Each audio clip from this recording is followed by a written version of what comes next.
దుందుబి అనే గంధర్వ కన్యని రావణుడు చెరబట్టి హింసించడంతో దుందుబి బ్రహ్మ కోసం కఠోర తపస్సు చేసింది. దుందుబి తపస్సుకు మెచ్చి బ్రహ్మ ప్రత్యక్షం అవ్వడంతో రావణుణ్ణి అంతం చేసే శక్తిని తనకివ్వమని దుందుబి బ్రహ్మని కోరింది. భూమిపై మందరగా జన్మించి రావణుడి మరణానికి కారణమవుతావని బ్రహ్మ దుందుబికి వరమివ్వడంతో కైకేయ రాజ్యాన్ని పరిపాలించే అశ్వపతి తమ్ముడు బృహదశ్రవుడికి దుందుబి కూతురిగా జన్మించింది. పెద్ద పెద్ద కళ్ళతో అందంగా ఉన్న మందరని చూసిన వారంతా విశాలాక్షిదేవితో పోల్చేవారు.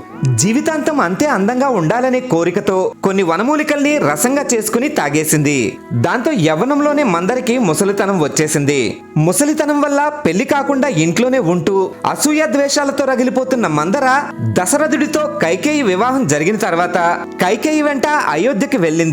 అలా కైకేయి వెంట అయోధ్యకి వెళ్లిన మందర పరోక్షంగా శ్రీరామ పట్టాభిషేకానికి అడ్డుపడి రాముడు అడవికి వెళ్లడానికి కారణమైంది.